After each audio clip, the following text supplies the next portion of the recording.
주중에 수요 일부 예배와 금요 기도를 섬기고 또 이렇게 주일 오후 예배를 섬기는데 이 시간이 제일 긴장되고 떨립니다. 왜냐하면 지난주에 전준표 목사님이 초반에 너무 재밌게 나가서 그 부담이 너무 됐는데 그 전주에는 또 이성원 전도사님이 손가락으로 막 이렇게 뭐 이상한 걸 하면서 막 인사를 해가지고 제가 그게 막 머릿속에 막 혼돈하게 내가 뭘 해야 되지? 막 그래서 막 그걸 찾아보다가 마음이 많이 상하고 왔습니다. 그래서 저 인사하지 않겠습니다. 그냥 주님의 은혜로 늘 풍성하시길 축원드립니다.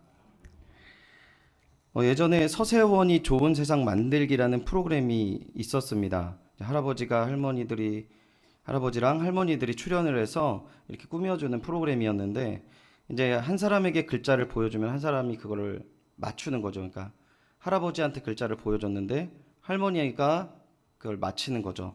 지금 벌써 뭔지 다 알고 막 옆에서 얘기하신 분들이 있는데 네, 그래도 꿋꿋이 하겠습니다. 글자를 딱 보여줬는데 천생연분 이렇게 딱 보여줬어요. 그래서 그걸 보고 할아버지가 야 그래 금방 맞히겠구나. 자 할머니한테 딱 얘기하세요. 그러니까 할머니한테 뭐라고 그랬냐면 할멈과 나 사이를 뭐라고 표현해? 그러니까 할머니가 뭐라고 얘기하냐면 왼수 알아요. 안다고요. 안다고 그만하세요. 제가 할게요.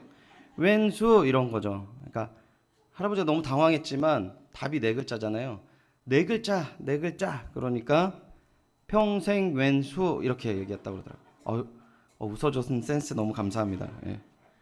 저도 너무 많이 들었던 얘기를 해서 이걸 할까 말까 할까 말까 했는데 지난주랑 그 전주에 이상한 뭐 인사 막 이렇게 하시고 막 그래가지고 고민을 해서 이 말씀을 드리는데요. 단순히 웃기 위해서 이 말씀을 드린 것이 아니라 성경적으로 봤을 때 우리가 아내를 누구라고 하고 남편을 뭐라고 하는지 이 아가서에 보면 나와 있어요. 아가서에서 보면은요, 술람미 여인이 솔로몬에게 그 불리는 표현이 있었어요. 뭐라고 하냐면, 그러니까 술람미 여인이, 그러니까 여자들이 남자들한테 하는 표현이 있는데 사랑교구는 그때 제가 해드렸죠. 또띠라고 합니다. 또디. 자매들만 한번, 여자분들만 한번 할까요? 또디. 네, 함께 합시다. 여기 우리 권사님들, 집사님들까지 다. 예. 또디. 예, 끝까지 안 하십니다. 또디라는 뜻은 뭐냐면 나의 사랑하는 자, 내 사랑을 받는 자 이런 뜻이 있습니다. 굉장히 닭살적인 표현이지만 성경에 나와 있더라고요. 그리고 그 남자분들은 여자분들에게 뭐라고 얘기하냐면 라야띠라고 합니다. 라야띠. 예, 되게 이상합니다. 네. 내 사랑, 나의 동반자란 뜻으로 이렇게 사실 솔로몬이 썼던 그 아가서에 보면은 이름을 부르지 않고 요 표현을 써요. 그 현실로 돌아와서 저도 이제 아내한테 이렇게 결혼 초기에는 강아지라고 불렀습니다. 우리 강아지. 아니, 토하시려고 그러실 필요까지. 네, 오 이러시는데 지금도 귀염둥이라고 제 핸드폰에는 있습니다. 그래서 저희 아내는 뭐라고 써있는지 그때 제가 결혼 초기에 변하지 않는 그 단어가 딱 들어와 있더라고요. 그 신혼초 얼마나 좋을 때가 아닙니까? 딱 보니까 꽃송이라고 써 있어요. 꽃송 이렇게. 그래서 꽃보다 송호송이구나.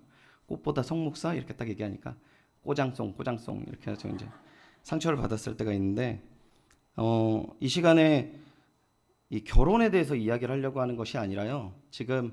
지금 세대가 말고요. 1990년대 미국에서는요. 결혼을 100명이 했으면 65명이 이혼을 했습니다. 너무나도 아이러니한 통계가 나오는 거는요. 이 65명이 이혼을 했는데 리서치를 다시 해봤어요. 당신이 혹시 결혼 위기를 느낀 적이 있습니까? 그런 리서치를 했거든요. 근데 이 65명 중에 85%가 내 가정은 문제가 없습니다. 이렇게 얘기를 하는 거죠. 결혼을 할 때 깨지는 거를 생각하고 결혼을 하진 않으실 거예요. 그죠? 나는 이혼을 멋지게 할 거야 그러면서 이제 결혼하진 않잖아요. 잘 살려고 결혼을 하잖아요. 근데 오늘 본문에 이제 보면은 20절에 보면은 이런 표현이 나와 있습니다. 20절 같이 보겠습니다. 삼손의 아내는 삼손의 친구였던 그의 친구에게 준 바 되었더라. 아멘. 지금 이게 무슨 표현일까요? 20절의 표현이. 지금 삼손이 오늘 본문에 나와 있는 내용에서는 결혼을 하는 내용이 나와 있는데 20절 본문을 보니까 그 결혼이 지금 어떻게 됐습니까? 그 결혼이 깨진 것을 보여주고 있어요. 저는 오늘 본문을 통해서 이 결혼이 깨지게 됐는데 그 깨질 수밖에 없는 이유를 너무 자세하게 10절부터 20절까지 나와 있는데 그 왜 깨졌는지 그리고 왜 이렇게 이 내용을 자세하게 썼는지를 살펴보도록 하겠습니다. 첫 번째, 삼손은 하나님보다 자신을 더 사랑하는 모습을 보여줍니다. 10절을 보겠습니다. 10절을 한번 읽어보겠습니다. 시작. 삼손의 아버지가 여자에게로 내려가매 삼손이 거기서 잔치를 베풀었으니 청년들이 이렇게 행하는 풍속이 있음이더라. 아멘.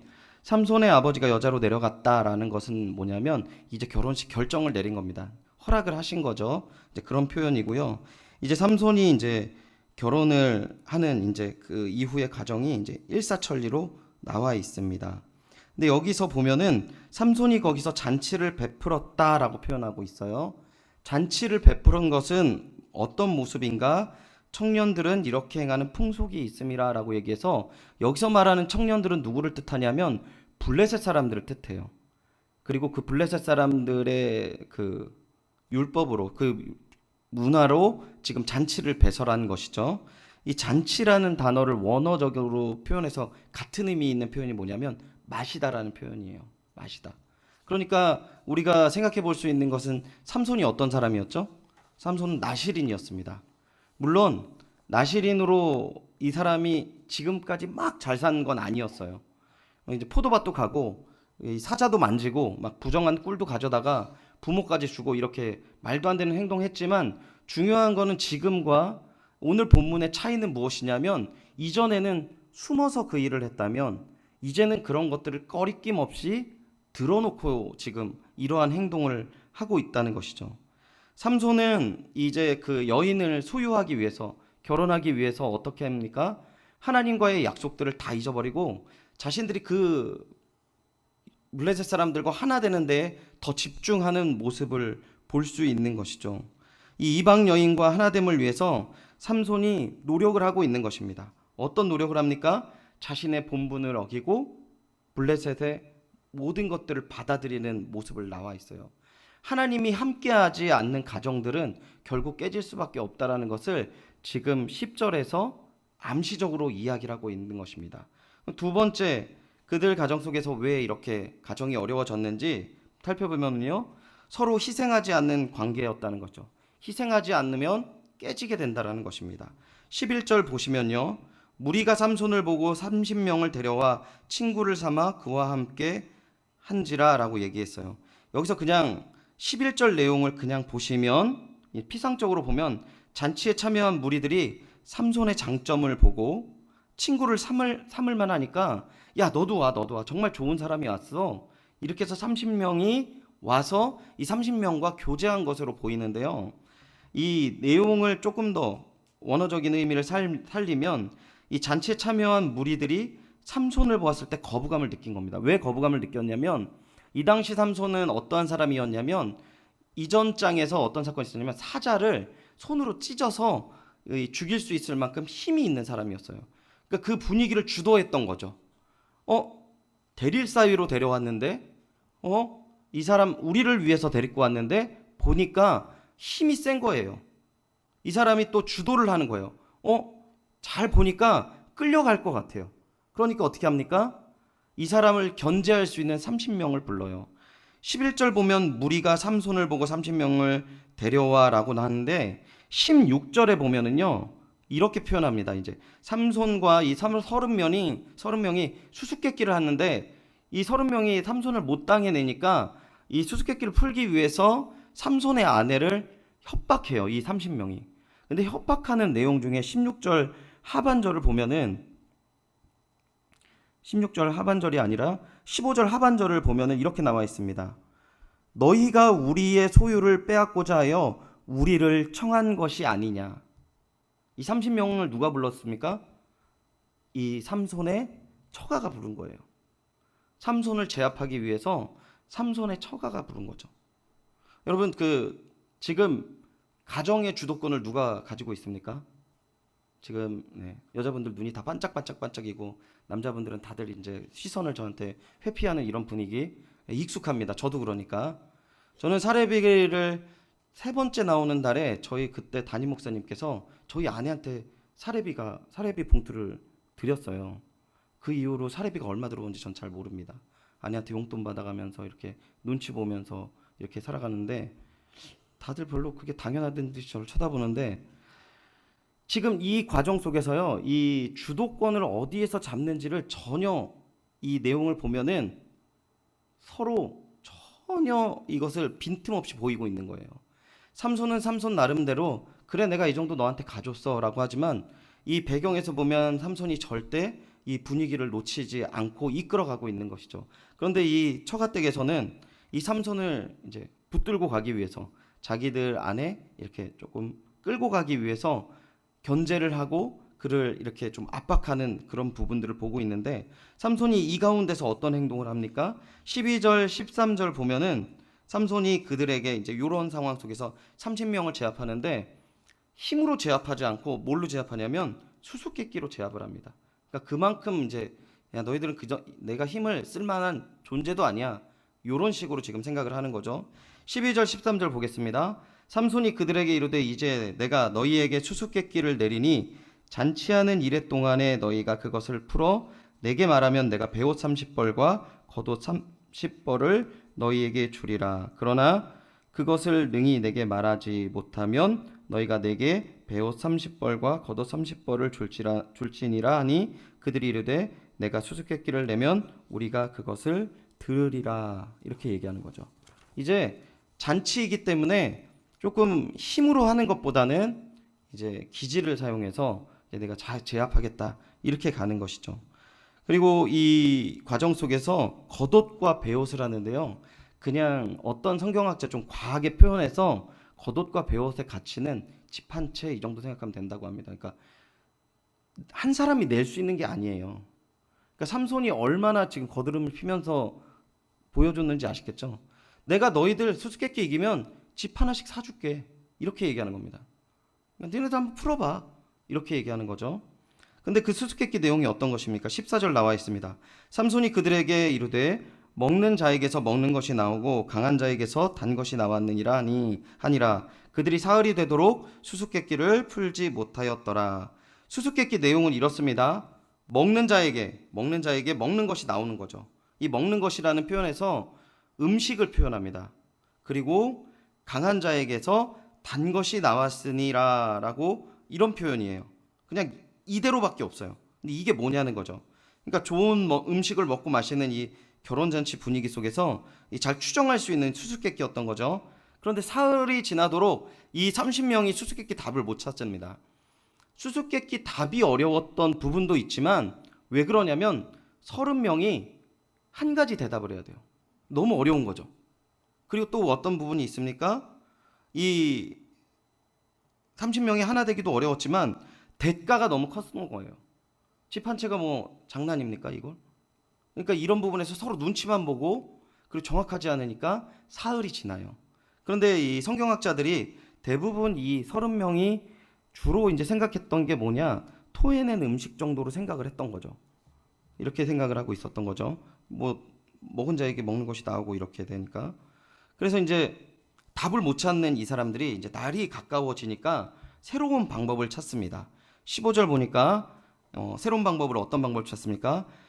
일곱째 날에 이르러 그들이 삼손의 아내에게 이르되 너는 내 남편을 꾀어 그 수수께끼를 우리에게 알려달라 하라. 그렇지 아니하면 너와 내 아버지의 집을 불사르리라. 너희가 우리의 소유를 빼앗고자 하여 우리를 청한 것이 아니냐. 그렇지 아니하냐 하니. 사흘 동안 수수께끼에 명확한 답을 못 찾으니까 난리가 난 겁니다. 이 블레셋 청년들이 공식적인 자리에서 오케이 해서 이렇게 지금 시간을 줬는데 답을 못 찾은 거죠. 그러니까 이 답답한 겁니다. 그러니까 정확한 답을 얻기 위해서 뭘 하냐면 이 삼손의 아내한테 협박을 하는 거죠. 너 답을 안 찾으면 너랑 내 아버지의 집을 불살라 버릴 거야. 그리고 이거는 분명히 너희가 우리를 꿰어서 우리를 곤란하게 만들 거야 라고 얘기하는데 이 우리를 곤란하게 한다라는 내용은 뭐냐면 이 숨어져 있는 의미는 그겁니다. 너는 블레셋 족속이 아니냐? 이런 의미가 있어요. 지금 결혼잔치 안에서 어떤 모습을 보이냐면 삼손이 그리고 블레셋 여인이 함께하는 그 자리에서 계속적으로 성경에서 이야기하는 건 뭐냐면 넌 누구 사람이야? 넌 누구 편이야? 자꾸 질문하는 거예요. 협박 50% 그리고 자신의 정체성 50%를 계속 성경이 질문을 하고 있는 것이죠. 그러니까 삼손의 아내가 어떻게 합니까? 삼손에게 답을 구합니다. 16절 삼손의 아내가 그의 앞에 울며 이르되 당신이 나를 미워할 뿐이요 사랑하지 아니하는도다. 우리 민족에게 수수께끼를 말하고 그 뜻을 내게 알려주지 아니하도다 하는지라. 삼손이 그에게 이르되 보라 내가 그것을 나의 부모에게도 알려주지 아니하였거든 어찌 그대에게 알게 하리오 하였으나 라고 얘기합니다. 삼손이 뭐라고 얘기하냐면 나를 사랑한다면 답을 이야기 안 할 수가 없어요 라고 얘기하는 거예요. 나는 당신과 남이 아니에요 이렇게 물어보는 거예요. 근데 여기에서 중간에 뭐라고 얘기합니까? 우리 민족에게 수수께끼를 말하고 이렇게 합니다. 우리 민족에게. 삼손과 자신이 우리가 아니고요. 삼손에게는 오직 사랑만 요구하고 있고 그리고 자신 어디에 속해 있어요? 블레셋에 속해 있다 이렇게 얘기하는 거예요. 여러분 왜 요즘에 무너집니까? 관계들이? 사랑만 받으려고 하는 거예요. 지금까지 내려온 내용들 왜 이런 얘기를 나눴습니까? 이 아내의 입장과 삼손의 입장이 너무 명확해요. 삼손은요 자기 자신의 그 자존심을 굽히고 싶지 않아요. 그냥 우스운 거죠. 그냥 이렇게 굽신굽신하지 않아요. 한번 져주지 않아요. 아내 어떻게 합니까? 사랑을 요구해요. 그런 삼손에게. 너는 당연히 날 사랑해야 되는 거 아니야? 그리고 어떻게 합니까? 사랑한다면 내놔. 우리 민족이 곤란하잖아. 이렇게 얘기하는 거예요. 이해가 안 되시죠? 근데 요즘 많이 그렇게 하시더라고요. 여러분 지금부터 조금 한번 생각해 보십시오. 제가 여기 이 자리에 저보다 연배가 높으신 분들이 많으신데 설마 결혼 관계를 놓고 제가 이 얘기를 하겠습니까? 성경은요 지금 삼손과 이 아내와의 관계가 깨지는 모습을 바라보면서 하나님의 백성들이 하나님을 왜 떠나고 있는지의 원인에 대해서 지금 보여주고 있는 것이에요. 제가 첫 번째 뭐라고 얘기했습니까? 하나님보다 다른 걸 더 사랑하니까 당연히 깨지는 겁니다. 두 번째, 서로 희생하지 않아요. 이 요한복음에 보면 세례 요한이 예수 그리스도를 통해서 뭐라고 얘기합니까? 보라, 세상 죄를 지고 가는 하나님의 어린 양이다 이렇게 얘기하거든요. 세상 죄를 지고 가는 하나님의 어린 양이 우리에게 오셔서 구원하신 것이죠. 그런데요, 우리는요. 알아, 아멘 하고 있는데 우리는 이렇게 얘기하는 겁니다. 사랑하셔야지. 하지만 난 어디에 속해 있어요? 세상에 속해 있어요. 이렇게 얘기하는 것과 마찬가지예요. 하나님에게. 하나님은 사랑이 많으시니까 우리를 당연히 사랑하셔야죠. 세상에 있는 우리를 위해서. 여전히 세상에 발을 담그면서 하나님에게 이 이야기를 하고 있는 겁니다. 17절에도 이 여인이 자기 백성에게 라는 표현이 있어요. 17절 한번 같이 읽어보겠습니다. 17절입니다. 시작. 7일 동안 그들이 잔치할 때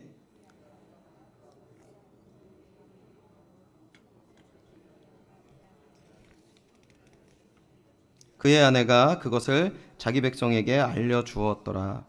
그의 아내가 그의 자기 백성에게 라는 표현을 쓰면서 철저하게 이 여인은 블레셋을 자신의 민족으로 남편보다 더 중요한 존재로 생각하고 있었던 것이죠.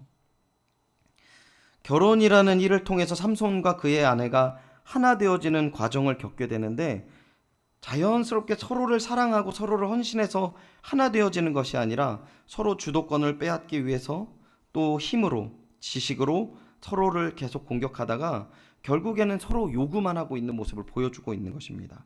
18절 일곱째 해 지기 전에 성읍 사람들이 삼손에게 이르되 무엇이 꿀보다 달겠으며 무엇이 사자보다 강하겠느냐 한지라. 삼손이 그들에게 이르되 너희가 내 암송아지로 밭 갈지 아니하였더라면 내 수수께끼를 능히 풀지 못하였으리라 하니라.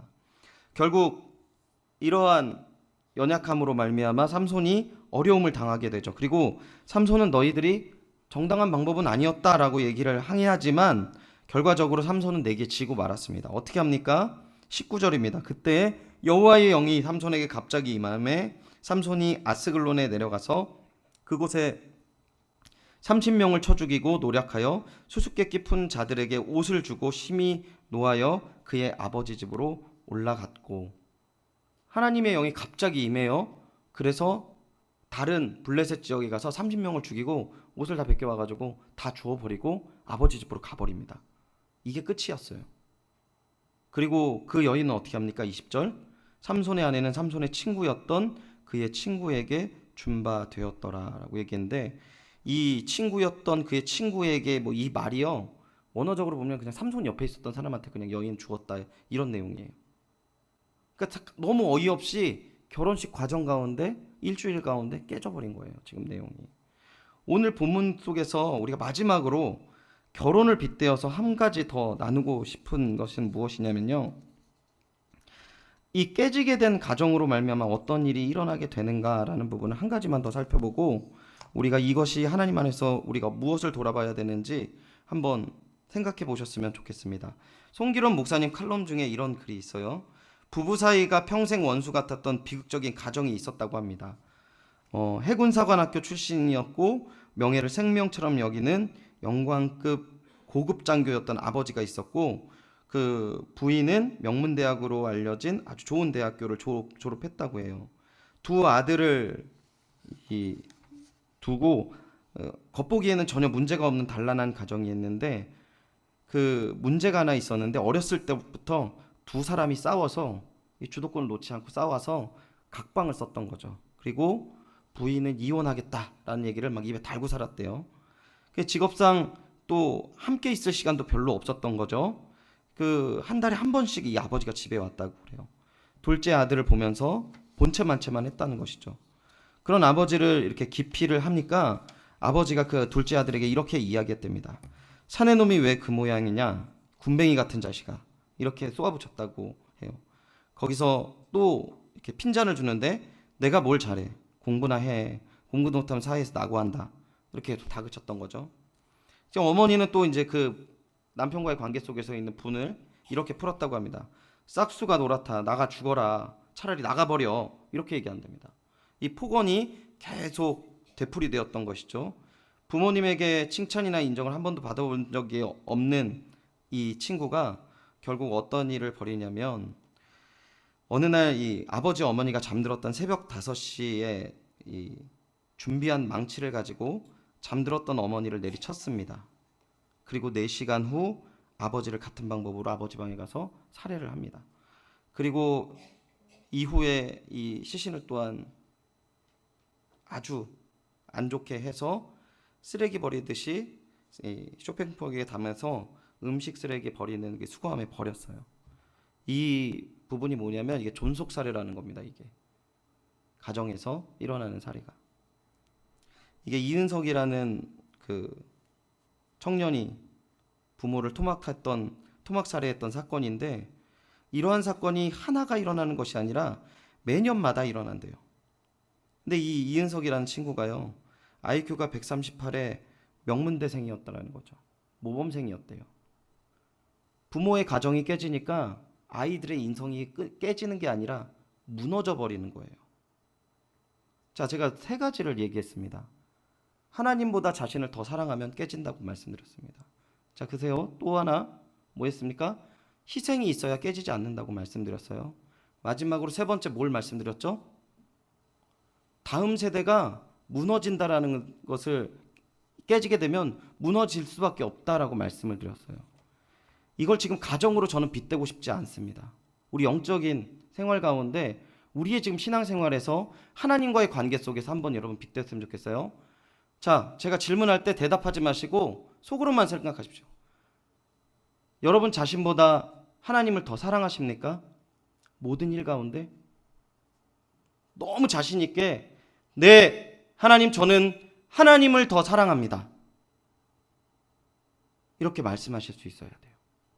2번째, 예수 그리스도의 십자가의 은혜와 사랑으로 우리에게 헌신하시고 피의 언약으로 누군가 헌신을 먼저 했다면 먼저 그 은혜와 사랑을 베푸셨던 하나님의 은혜와 사랑처럼 내가 그 헌신과 사랑을 가지고 주님을 바라보면서 깊이 있는 하나님과의 관계를 누리고 있습니다 라고 생각하시는지 한번 돌아보셨습니다. 마지막 세 번째, 우리 다음 세대를 보면 무너지는 게 아니라 너무나도 흥황케 되어지고 너무나도 기대되고 이제 마음이 든든해서 우리가 날마다 더 풍성한 것을 누릴 거라는 기대감을 갖고 계신지 한번 돌아보십시오. 사사기가요, 이 삼손 시대를 마지막으로 해서 더 이상 사사가 나오지 않아요. 이스라엘 백성도 사사가 되려 하지 않고 하나님께서 그 태중에 한 사람을 뽑아서 그 사람을 온전한 나실인으로 세워가지고 이제 그 백성을 구원하려고 하는데, 그 구원하려는 사사의 자세가 하나님보다 자신을 더 많이 사랑하는 거예요. 그리고 헌신적으로 살아가지 않아요. 그러면 어떻게 해요? 그 다음에 다음 세대가 와르르 무너질 수밖에 없는 것입니다. 뒤에 있는 어마어마한 사건들이 있지 않습니까? 레위인의 첩의 사건, 미가 집안의 우상 사건, 말도 안 되는 일들이 이스라엘 백성 가운데 너무나도 많이 일어나요. 레위인의 첩 사건이 어떤 사건입니까? 레위인이 첩이 있어요. 쉽게 얘기하자면 목사님이 첩이 있어요. 그 첩이 집을 뛰쳐나갔어요. 이 레위인이 잡으러 간 거죠. 집에 가서 융숭한 대접을 받고 다시 데리고 옵니다. 그래 가자. 어디에 있습니까? 한 지파 지역에 가는데 아무도 자기를 받아들이지 않아요. 당시 하나님 믿는 그 율법에 뭐가 있냐면 객과 고아와 과부를 섬겨라라고 얘기했는데 전혀 그 땅에 말씀이 없어요. 저녁 늦게까지 아무도 자기를 맞아들이지 않으니까 한 노인이 자기 집으로 가자고 합니다. 데리고 가요. 딱 갔는데 그거를 청년들이 한번 본 거죠. 그 지역 청년들이. 그래서 어떻게 합니까? 청년들이 그 집 앞에 모였어요. 그래서 뭐라고 하냐면 여자 내놔라 라고 해서 밤새 강간하고 그리고 죽여버립니다. 이 레위인이 자기 집으로 돌아와서요, 이 여인을 시체를 갖고 와서 12덩이로 시체를 나누어서 각 지파에 보내요. 그러니까 각 지파가 이 내용을 알고 어떻게 합니까? 깜짝 놀래요. 그리고 이 지파 앞으로 모입니다. 전쟁을 일으켜서 이 지파를 몰살시켜요. 자기들이 뭘 한지를 모르는 시대가 오는 거예요.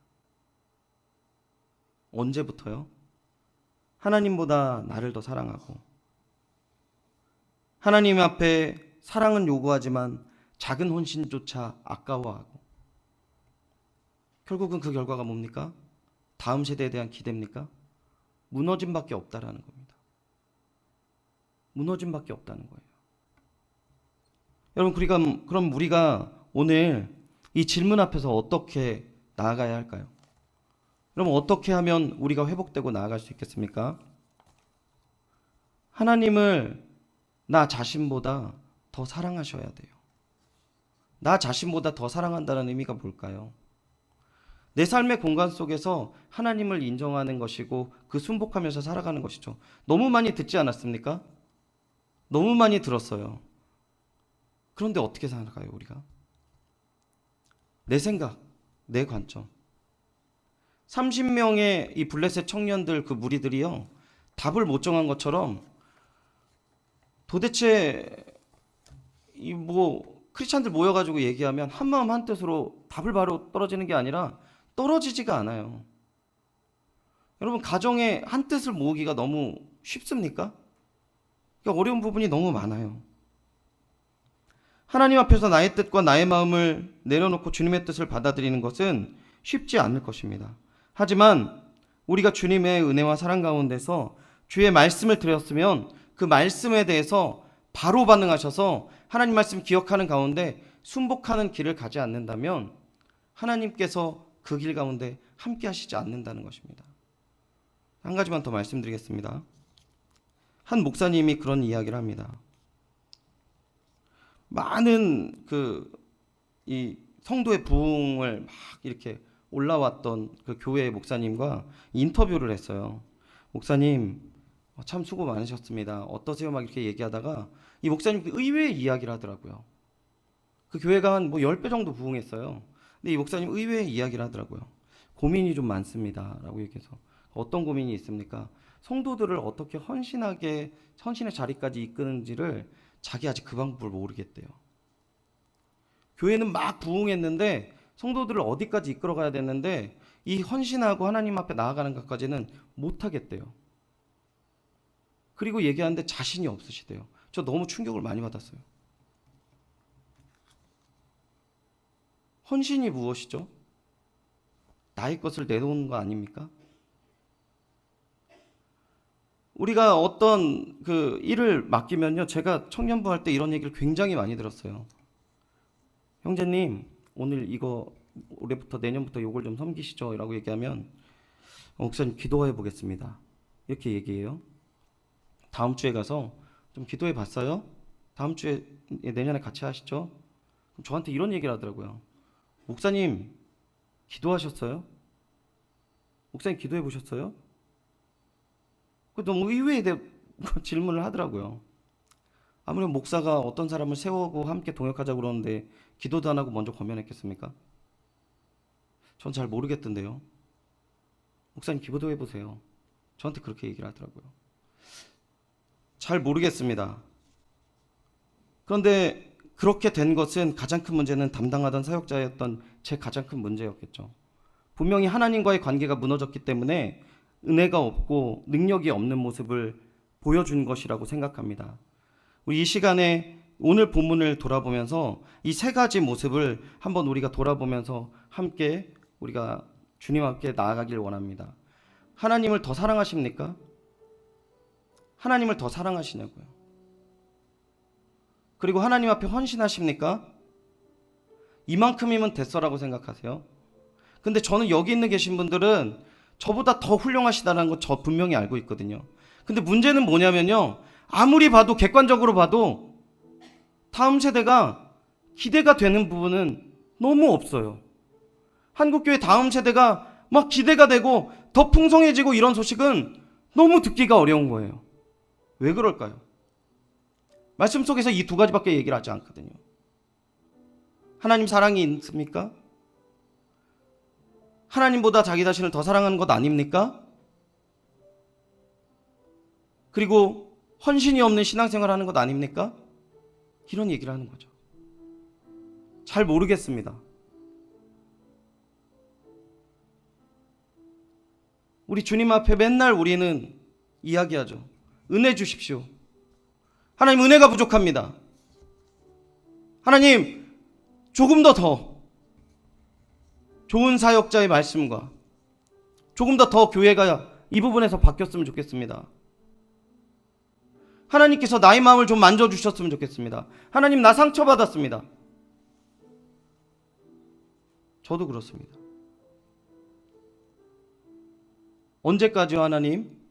언제까지 제가 이렇게 일을 해야 될까요? 언제까지 제가 이런 마음을 가져야 될까요? 하나님 대답을 안 하세요. 단지 하나님과의 관계가 멀어져 있다는 그 사실만 말씀 속에서 이야기를 하지 않더라고요. 우리가 주의 귀한 은혜와 사랑 가운데에서 오늘 본문을 기억하시고 우리가 함께 찬양으로 이 찬양을 한번 고백하시면서 혹시 제가 오늘 우리가 함께 나누었던 이 말씀 가운데 하나님께서 나에게 주시는 회심의 마음과 또한 돌아서기 원하는 마음이 계시다면 찬양으로 고백하시고 우리 같이 한번 기도하는 시간을 갖도록 하겠습니다.